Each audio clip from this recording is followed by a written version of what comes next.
What do you make of that spy balloon? Because there's a lot of news talks about it, but tell me what went through your mind. I was following it and trying to figure out where it was, and it ended up going down into South Carolina, which is about 2 hours away from where I live, and I wanted to go and capture it. But this is the thing that I wanted to tell you before, is I'm a veteran, so I was in the military, and so when President Trump started Space Force, he got a lot of slack from a lot of people, Space Force, and I made this connection. Supposedly, this balloon, when it was communicating back to China, it used satellites. Satellites are up in space. And so guess what? If we had a Space Force, we could use our Space Force to, see? Okay, make that like it. Okay. Did I tell you? I've never heard anybody make that connection. I'm first here, exclusive here, at the new federal state of China. Yep. So I know the balloon is a bit concerned because I know a lot of American citizens are concerned. I'm sure your audiences are.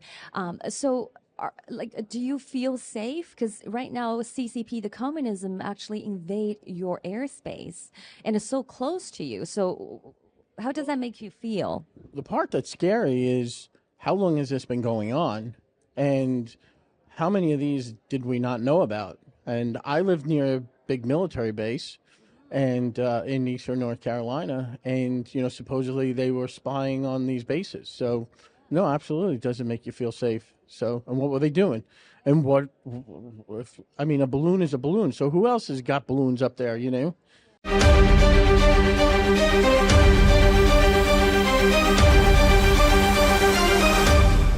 So we know the reason why is because infiltration and the buy out, and American sellouts, because the CCP came to the United States, use your free market, and they purchase your media, okay? Right. So they bribed your media, they bribe your congressional leaders, they bribe your church leaders, they bribe your business corporations. So so how do we stop that as a patriot American participating in this movement? So what's your suggestions or thoughts? I think one of the answers is I like coming to CPAC, and I like meeting all the people that I get to meet here.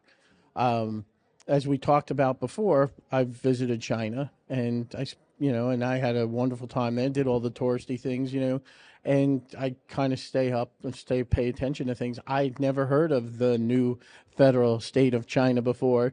And, having come to CPAC, I now have this exposure. So I'm going to go home and I'm going to look at it and I'm going to talk about, hey, my new friend Rachel, and we've been talking for about 20 minutes, and I'm amazed at all this stuff, and I think for the average everyday American, this stuff is at an altitude as these balloons were, figuratively speaking, and it's so far separated from what goes on. But when you sit here and you hear these stories about, it's in TikTok, it's in our churches, it's all over the place, what's coming across the border, the southern borders, and it's scary. But the things we can do is participate in coming to events like CPAC. This is an odd year, so if you're involved in politics, go to your conservative, your Republican meetings, because normally in the odd years is when you elect new Republican leadership in the parties, your precinct chairs, your county chairs, your district and state chairs. And that right there is a grassroots level effort to be able to change the direction of the Republican Party by, putting people into these positions that are holding them accountable, not just putting them into the position, but holding them. Like what Donald Trump did while he was in office for 4 years. He executed, he did things.